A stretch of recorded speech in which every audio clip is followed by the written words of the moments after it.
નમસ્કાર મિત્રો, હું રાજેશ ભાસ્કર આપ સૌનું યુટ્યુબમાં આપણી આ ચેનલ પર સ્વાગત કરું છું. મિત્રો, આજે આપણે તારીખ 3 માર્ચ 2025ના કેટલાક મોસ્ટ ઇમ્પોર્ટન્ટ કરંટ અફેર અને અગાઉની પરીક્ષામાં પૂછાયેલા કેટલાક ઇમ્પોર્ટન્ટ પ્રશ્નો વિશે ડિટેલમાં ચર્ચા કરીશું, જે આપને આવનારી પરીક્ષા માટે ખૂબ જ ઉપયોગી સાબિત થશે. તો મિત્રો, આપ આ ચર્ચા સાથે જોડાઈ રહેજો અને વિડીયોને પહેલેથી લઈને છેલ્લે સુધી પૂરેપૂરો જોવાનો આગ્રહ રાખજો. તો ચલો મિત્રો, શરૂ કરીએ. શરૂઆત કરતાં પહેલાં જણાવી દઉં કે જો તમારે આપણી આ યુટ્યુબ ચેનલને સબસ્ક્રાઈબ કરવાનું બાકી હોય તો ચેનલને સબસ્ક્રાઈબ કરજો, નોટિફિકેશન બેલ આઇકોનને પ્રેસ કરીને, અને જો તમને વિડીયો પસંદ આવે તો વિડીયોને લાઈક કરજો અને તમારા જેટલા પણ મિત્રો છે એ બધા મિત્રો જોડે આ વિડીયોની લિંકને શેર કરજો. તો શરૂઆત કરીએ. સૌપ્રથમ જોઈશું અગાઉની પરીક્ષામાં પૂછાયેલા સામાન્ય વિજ્ઞાનના પ્રશ્નો, જેના જવાબો તમારે મને કમેન્ટ બોક્સમાં લખીને જણાવવાના છે. વિડીયોના લાસ્ટમાં જ્યારે હું તમને દરેક પ્રશ્નના જવાબ જણાવું ત્યારે તમારે ચેક કરવાનું છે કે તમે આપેલા પ્રશ્નોના જવાબમાંથી કેટલા પ્રશ્નોના જવાબ સાચા છે, અને જેટલા પણ પ્રશ્નો જવાબ સાચા હોય એનો આંકડો તમારે કમેન્ટમાં લખવાનો છે કે 10માંથી આટલા સાચા છે. ડેલી જીકે ટેસ્ટમાં આપણે રોજ 10 પ્રશ્નો પૂછીએ છીએ, એમાંથી 5 પ્રશ્નો સામાન્ય વિજ્ઞાનના છે. બાકીના જે 5 પ્રશ્નો છે એ ગુજરાતના ઇતિહાસના છે. તો તમે તમારા આન્સર આપો નીચે કમેન્ટ બોક્સમાં, અને હું આજના કરંટ અફેરનો પ્રથમ પ્રશ્ન છે એની શરૂઆત કરું છું. આજનો પ્રથમ પ્રશ્ન છે કે અલ્ટિમેટ ટેબલ ટેનિસની 6ઠ્ઠી સિઝન 29 મેથી 15 જૂન 2025 દરમિયાન ક્યાં યોજાશે? તો જવાબ આવશે અમદાવાદ ખાતે યોજાવાની છે. ક્યાં યોજાશે? અમદાવાદ ખાતે.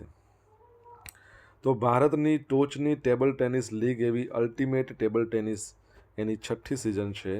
એ 6ઠ્ઠી સિઝન 29 મેથી લઈને 15 જૂન દરમિયાન અમદાવાદમાં યોજાવાની છે, અને પહેલી વખત એવું થયું છે કે આનું આયોજન અમદાવાદ ખાતે કરવામાં આવ્યું છે.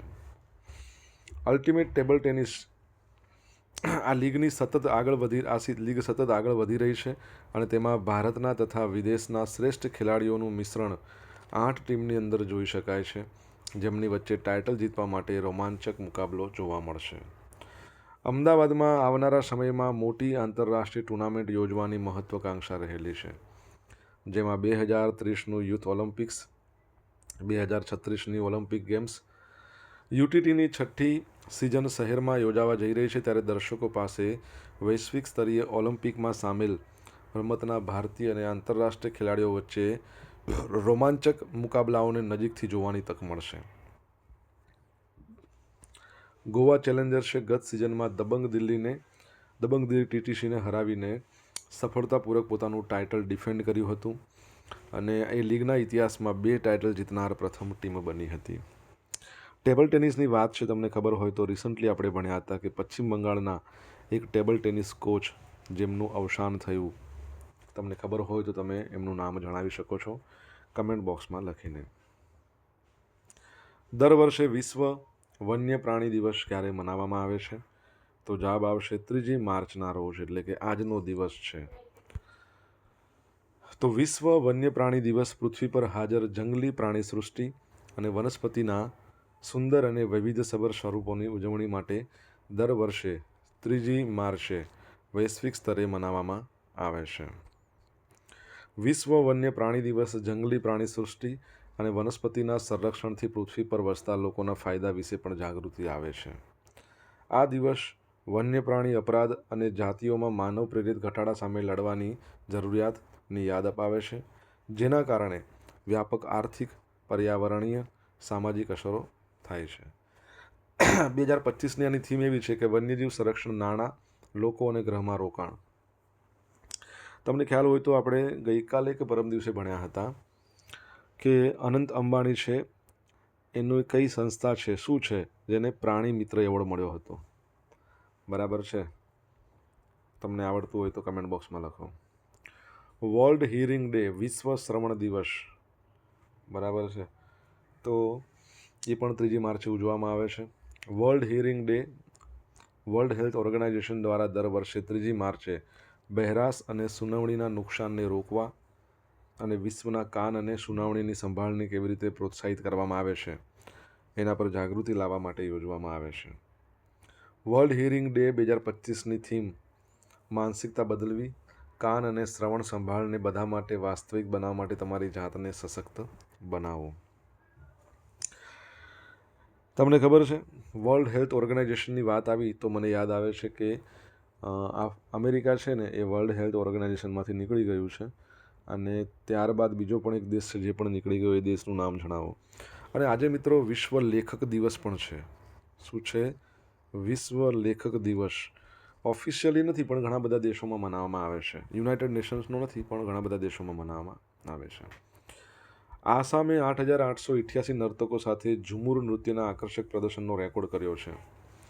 તાજેતરમાં આસામે 8,888 નર્તકો સાથે ઝુમુર નૃત્યના આકર્ષક પ્રદર્શન સાથે વિશ્વ વિક્રમ સ્થાપી ઇતિહાસમાં પોતાનું નામ નોંધાવ્યું. સાંસ્કૃતિક ગૌરવના ઐતિહાસિક ઉજવણીમાં આસામના ચાના બગીચાના સમુદાયે ગુવાહાટીના સરુ સાજા સ્ટેડિયમ શેમાં 8,848 નર્તકોએ પરંપરાગત ઝુમુર લોકનૃત્ય રજૂ કર્યું. એકચ્યુઅલી આ નૃત્ય છે ને એ સ્ત્રીઓ દ્વારા ભજવવામાં આવે છે. સ્ત્રી સમુદાય ગાતી હોય છે અને પુરુષો તેમની સામે મદલ, ઢોલ આવા બધા જે પરંપરાગત વાદ્યો છે એના પર સાથે હોય છે. તે સમુદાયની એકતા, સાંસ્કૃતિક ઓળખને પ્રતિબિંબિત કરે છે. તે ચાના બગીચાના કામદારો દ્વારા આસામમાં લાવવામાં આવેલી સાંસ્કૃતિક પ્રથાઓને મૂર્ત બનાવે છે. નૃત્ય તેની વિશેષતાઓને જાળવી રાખીને આસામી પ્રભાવોને સમાવવા માટે વિકસિત થયું છે. ઓકે, આસામની વાત આવી તમને ખબર હોય તો આસામમાં ઇન્ફ્રાસ્ટ્રક્ચર અને ઇન્વેસ્ટમેન્ટ સમિટ એક યોજાઈ. 2 નંબરનું સંસ્કરણ હતું. શું નામ છે? બરાબર છે, વડાપ્રધાન નરેન્દ્ર મોદી એમાં ભાગ લીધો હતો. હેમંતા બિસ્વા શર્મા આસામના સીએમ છે. બરાબર છે, યાદ રાખજો. દિસપુર એનું કેપિટલ છે અને દિબ્રુગઢ નવી કેપિટલ બનાવવાની છે તો એ પણ યાદ રાખજો. કાઝીરંગા નેશનલ પાર્ક એક શિંગડાવાળા ગેંડા માટે પ્રખ્યાત છે. જાહેરમાં બીફ એટલે કે ગાયનું માંસ ખાવા પર આસામમાં પ્રતિબંધ છે. અને મોઈદમ નામની સાઇટ કહી શકો જે આપણા ભારતની 43મી હેરિટેજ સાઇટ છે. અહોમ વંશના રાજાઓની દફનની પ્રક્રિયા. અને આઈઆઈટી ગુવાહાટી છે ત્યાં તમને ખબર હોય તો ઇન્ડિયા ઇન્ટરનેશનલ સાયન્સ ફેસ્ટિવલ યોજાયો હતો થોડા સમય પહેલાં. કરીમગંજનું નામ બદલીને શ્રીભૂમિ કરવામાં આવ્યું એ પણ યાદ રાખજો. મિત્રો, વિડીયો પસંદ આવ્યો હોય, ભણવાની મજા આવી હોય તો વિડીયોને એક લાઇક કરો. તમારા મિત્રો જોડે વિડીયોની લિંકને શેર કરો. આપણી બંને યુટ્યુબ ચેનલ રાજેશ ભાસ્કર 2ને સબસ્ક્રાઈબ કરો, નોટિફિકેશન બેલ આઇકોનને પ્રેસ કરીને.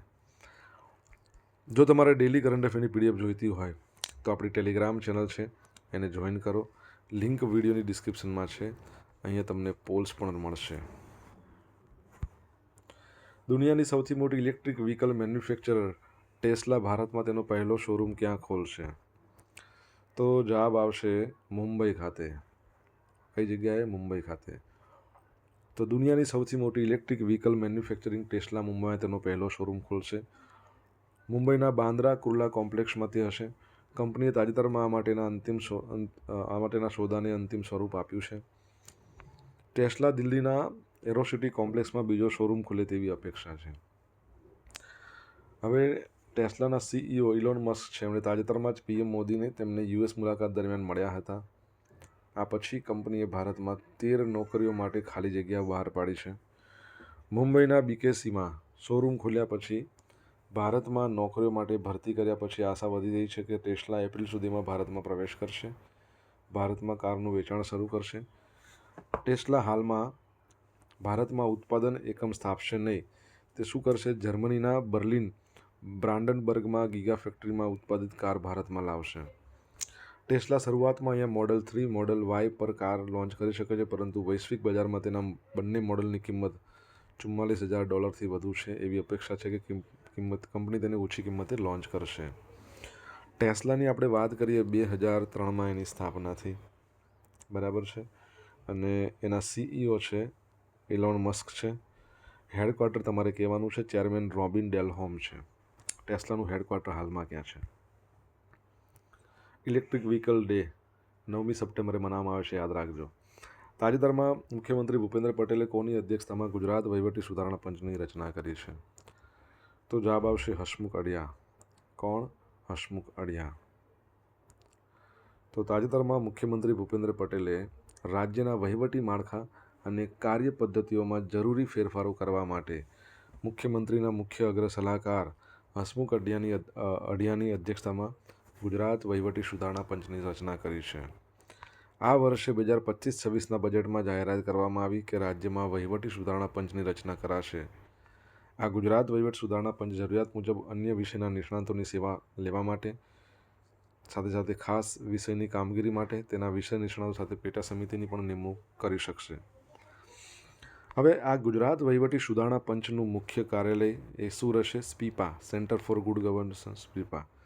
અને એટલું જ નહીં, આ વહીવટી સુધારણા પંચ 2 વર્ષ સુધીમાં અભ્યાસ પૂરો કરીને પોતાની ભલામણો સમયાંતરે રાજ્ય સરકારને રજૂ કરશે.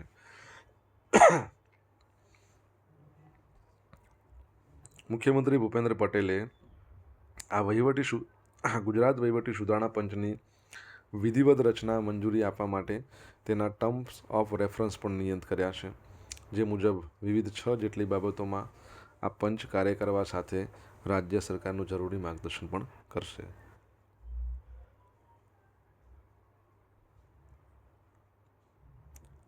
તમારા માટે એક પ્રશ્ન છે. પ્રશ્ન એવો છે, આપણા જે હસમુખ અઢિયા છે ને, તેઓ આપણા સીએમના અગ્ર સચિવ છે અને આપણે એવું ભણ્યા હતા કે વડાપ્રધાન નરેન્દ્ર મોદીના મુખ્ય સચિવ 2 કોણ બન્યા છે? તમને નામ આવડે તો કમેન્ટ બોક્સમાં લખીને જણાવો. મિત્રો, હેલ્થ એટલી બધી સારી નથી એટલે હું બોલવામાં એફર્ટ ઓછો લગાવી શકું છું. બરાબર છે. ખાંસી છે અને ગળામાં બળતરને દુખાવો થાય છે, એટલે તો 1-2 દિવસ આવું રહે તો ત્યાં સુધી તમે ચલાવી લેજો. પ્રધાનમંત્રી નરેન્દ્ર મોદી નવી દિલ્હીમાં સુંદર નર્સરી ખાતે જહાં એક ખુશરો 2025માં એમણે ભાગ લીધો.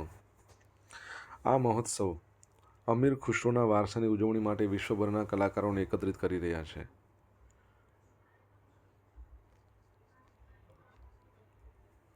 પ્રધાનમંત્રી દેશની વૈવિધ્યસભર કળા સંસ્કૃતિને પ્રોત્સાહન આપવાના પ્રબળ હિમાયતી રહ્યા છે. રૂમી ફાઉન્ડેશન દ્વારા આયોજિત આ મહોત્સવ આ વર્ષે તેની 25મી વર્ષગાંઠની ઉજવણી કરશે. મહોત્સવ દરમિયાન પ્રધાનમંત્રી TEH the exploration of the handmade બજારની પણ મુલાકાત લેશે. ઓકે.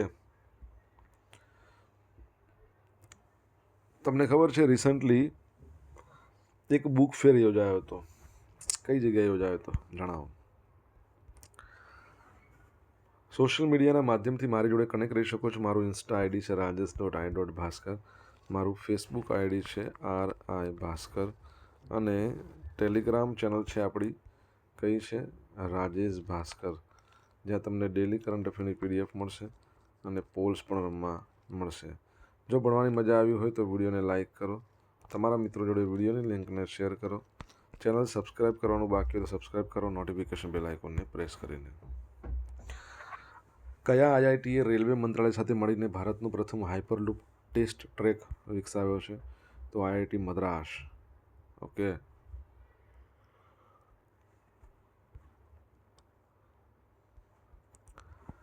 IIT મદ્રાસે રેલવે મંત્રાલય સાથે મળીને ભારતનો પ્રથમ હાઇપરલૂપ ટેસ્ટ ટ્રેક વિકસાવ્યો છે, જે 422 મીટર લાંબો છે. હાઈ સ્પીડ ટ્રેનને નજીકની વેક્યુમ ટ્યુબમાં 1000 કિલોમીટર પ્રતિ કલાકની ઝડપે મુસાફરી કરવાની મંજૂરી આપે છે. આપણે ભૂતકાળમાં ભણ્યા હતા કે લગભગ 1200 કિલોમીટર પ્રતિ કલાક મેક્સિમમ સ્પીડ છે અને અત્યારે આ લોકો 600 કિલોમીટર પ્રતિ કલાકની સ્પીડ રાખશે. રેલવે મંત્રાલય દ્વારા ભંડોળ પૂરું પાડવામાં આવેલા આ પ્રોજેક્ટનું નિર્માણ IIT મદ્રાસ કેમ્પસમાં કરવામાં આવ્યું છે. હાઇપરલૂપ એ લાંબા અંતરની મુસાફરી માટે હાઈ સ્પીડ ટ્રાન્સપોર્ટેશન સિસ્ટમ છે. તે વેક્યુમ ટ્યુબમાં, ખાસ કરીને કેપ્સ્યુલ દ્વારા એના ટ્રેનને ખૂબ જ ઊંચી ઝડપે મુસાફરી કરવાની મંજૂરી આપે છે. ઇલોન મસ્કે 2013માં હાઇપરલૂપનો પ્રસ્તાવ મૂક્યો હતો. ટેસ્લા અને સ્પેસએક્સના સ્થાપક મસ્કે હાઇપરલૂપ ખ્યાલ પર એક શ્વેતપત્ર વ્હાઇટ પેપર પ્રકાશિત કર્યું હતું. બરાબર છે. IIT મદ્રાસની વાત કરીએ 1959માં એની સ્થાપના. ચેરમેનનું નામ તમારે કહેવાનું છે. બીજું યાદ રાખજો, ભારતમાં પ્રથમ ઇલેક્ટ્રિક ઇલેક્ટ્રિક વ્હીલચેર બનાવી હતી નિયોબોલ્ટ નામની, પ્રથમ ના કહી શકાય પણ ઇલેક્ટ્રિક વ્હીલચેર નિયોબોલ્ટ નામની આઈઆઈટી મદ્રાસે. ભારતમાં પ્રથમ મોબાઈલ ઓપરેટિંગ સિસ્ટમ ભરોસ આઈઆઈટી મદ્રાસે બનાવી. 3D પેપર વિકસાવ્યું જે 30 સેકન્ડની અંદર દૂધમાં થતી ભેળસેળ શોધી શકે. તો એ પણ યાદ રાખજો. ભારતનું પ્રથમ 3D પ્રિન્ટેડ હાઉસ આઈઆઈટી મદ્રાસના કેમ્પસમાં બનાવવામાં આવ્યું હતું. બરાબર. તો આ બધી બાબતો છે. અને નેશનલ ઇન્સ્ટિટ્યુશનલ રેન્કિંગ ફ્રેમવર્કમાં ઓવરઓલ કેટેગરીમાં સૌથી બેસ્ટ સંસ્થા આઈઆઈટી મદ્રાસ છે. ઊંઝાથી ભારતીય રેલવેના પ્રથમ એક્સક્લુઝિવ કન્ટેનર ટર્મિનલનો પ્રારંભ. પશ્ચિમ રેલવેના અમદાવાદ મંડળ હેઠળ ઊંઝા રેલવે સ્ટેશનથી 26 ફેબ્રુઆરી 2025. તમને ખબર છે ને, આ વખતે મહાશિવરાત્રિ આપણે મનાવી હતી. તો એ વખતે ભારતીય રેલવેના પ્રથમ એક્સક્લુઝિવ કન્ટેનર રેલ ટર્મિનલનું ઉદ્ઘાટન કરવામાં આવ્યું. આપણા જે કૃષિમંત્રી રાઘવજીભાઈ પટેલ, મહેસાણાના સાંસદ છે હરિભાઈ પટેલ, ઊંઝાના ધારાસભ્ય કિરીટભાઈ પટેલ, એમણે લીલી ઝંડી આપીને આ ટર્મિનલ્સથી કન્ટેનર ટ્રેનને લીલી ઝંડી આપી. ઊંઝા ટર્મિનલથી ઝીરો ઈસબગુલ સહિતના અન્ય મસાલાથી ભરેલી આ પ્રથમ કન્ટેનર ટ્રેનને મુન્દ્રા જે પોર્ટ છે ત્યાં કાર્ગો કોમ્પ્લેક્સ માટે લીલી ઝંડી આપવામાં આવી હતી. આ સૌ પ્રથમ લોડિંગમાં 100 કન્ટેનરને લાદવામાં આવ્યા છે, જેનાથી રેલવેને 9.16 લાખની આવક થશે, જે આ ટર્મિનલની આર્થિક સફળતા દર્શાવે છે. તમને ખબર છે હાલમાં રેલવે મંત્રી કોણ છે? કમેન્ટમાં લખીને જણાવો. સતીશ કુમાર, રેલવે બોર્ડના અધ્યક્ષ અને CEO. હવે મિત્રો જોઈશું આગામી પરીક્ષામાં પૂછાયેલા સામાન્ય વિજ્ઞાનના પ્રશ્નો. પહેલો પ્રશ્ન, નીચેનામાંથી કયું એક સાધન વરસાદ માપવા માટે વપરાય છે? યુડોમીટર. તેજાબી વરસાદની ઘટના માટે કયો વાયુ કારણભૂત હોય છે? Sulphur dioxide. નદીમાંથી સમુદ્રમાં વહાણ પ્રવેશે છે ત્યારે તે શું થાય છે? થોડું ઉંચકાય છે. સબસોનિક અને સુપરસોનિક શબ્દો શાના માટે વપરાય છે? અવાજની ગતિ. સિલિકોન શામાંથી પ્રચુર માત્રામાં મળી આવે છે? તો રેતીમાંથી. ક્યાંથી મળી આવે છે? રેતીમાંથી. હવે મિત્રો જોઈશું અગાઉની પરીક્ષામાં પૂછાયેલા ગુજરાતના ઇતિહાસના પ્રશ્નો. પહેલો પ્રશ્ન, ગુજરાત રાજ્યના પ્રથમ માહિતી કમિશનર કોણ હતા? પી.કે. દાસ. આરસ પર કોતરાયેલી કવિતા તરીકે કયું જાણીતું છે? દેલવાડા. ગુજરાત વિધાનસભાના પ્રથમ સ્પીકર કલ્યાણજી મહેતા. ગુજરાત રાજ્યમાં સૌ પ્રથમ આદિવાસી મુખ્યમંત્રી કોણ હતા? તો અમરસિંહ ચૌધરી. સ્થાપત્ય કળાના ઉત્તમ નમૂના તરીકે જાણીતું છે કિલ્લો જૂનો ઝાલાવાડ વિસ્તાર. એ ક્યાં આવેલો છે? ઝીંઝુવાડા. હવે મિત્રો જોઈશું ગઈકાલે પૂછેલા પ્રશ્નો જવાબ. પહેલો પ્રશ્ન, તાજેતરમાં કવિ અનિલ જોશીનું અવસાન થયું છે. તેમને ક્યારે દિલ્હી સાહિત્ય અકાદમીનું પારિતોષિક મળ્યું હતું? 1990માં. સેકન્ડ, તાજેતરમાં કઈ સંસ્થાએ તેનું બીજું મૂન મિશન એથેના IM-2 લોન્ચ કર્યું છે? તો સ્પેસ એક્સે. આજે પૂછેલા પ્રશ્નોના જવાબ જોઈ લઈએ. પહેલો પ્રશ્ન એવો હતો, ટેબલ ટેનિસના જ કોચ જેમનું રિસન્ટલી અવસાન થયું છે, શું નામ હતું એમનું? ભારતી દાસ હતું ને? ભારતી ઘોષ હતું. ઓકે. સેકન્ડ નંબરનો પ્રશ્ન, અનંત અંબાણીના વનતારાને પ્રાણી મિત્ર એવોર્ડ આપવામાં આવ્યો. ત્રીજા નંબરનો પ્રશ્ન, તો વર્લ્ડ હેલ્થ ઓર્ગેનાઇઝેશનમાંથી અમેરિકા બાદ કયો દેશ નીકળી ગયો? આર્જેન્ટિના. ચોથો પ્રશ્ન, આસામ ઇન્ફ્રાસ્ટ્રક્ચર ઇન્વેસ્ટમેન્ટ સમિટ યોજાઈ જેનું નામ હતું એડવાન્ટેજ આસામ 2.0. પાંચમો પ્રશ્ન, ટેસ્લાનું હેડક્વાર્ટર ઓસ્ટિન ટેક્સાસમાં છે. છઠ્ઠા નંબરનો પ્રશ્ન, પીએમના મુખ્ય સચિવ 2 કોણ બન્યા છે? શક્તિકાંત દાસ. સાતમા નંબરનો પ્રશ્ન, વર્લ્ડ બુક ફેર એ ક્યાં યોજાયો હતો? નવી દિલ્હીમાં. આઠમા નંબરનો પ્રશ્ન, આઈઆઈટી મદ્રાસના ચેરમેનનું નામ શું છે? પવનકુમાર ગોયંકા. નવમા નંબરનો પ્રશ્ન, રેલવે મંત્રીનું નામ શું છે આપણા હાલના? અશ્વિની વૈષ્ણવ. હવે મિત્રો જોઈશું ગઈકાલના કરંટ અફેરમાંથી પૂછેલા કેટલાક ઇમ્પોર્ટન્ટ પ્રશ્નો જેના જવાબો તમારે કમેન્ટ બોક્સમાં લખવાના છે. પહેલો પ્રશ્ન, ગુજરાતની પ્રથમ ટિશ્યુ બેંક ક્યાં ખોલવામાં આવશે? સેકન્ડ પ્રશ્ન, સેબીના નવા વડા કોણ બનશે? જવાબ આવડે તો કમેન્ટ બોક્સમાં લખજો. આ હતા આજના દિવસના મોસ્ટ ઇમ્પોર્ટન્ટ કરંટ અફેર. સાથે આપણે જોયું અગાઉની પરીક્ષામાં પૂછેલા ઇમ્પોર્ટન્ટ પ્રશ્નો એના જવાબોની સાથે. આશા રાખું બધાને ભણવાની મજા આવી હશે. મજા આવી હોય તો વિડીયોને લાઇક કરો, તમારા મિત્રો જોડે વિડીયોની લિંકને શેર કરો. આપણી બંને યુટ્યુબ ચેનલ રાજેશ ભાસ્કર 2ને સબસ્ક્રાઈબ કરો, નોટિફિકેશન બેલ આઇકોનને પ્રેસ કરીને. તો મિત્રો thank you so much for watching this video. Have a nice day. જય હિન્દ, જય ભારત, જય જય ગરવી ગુજરાત.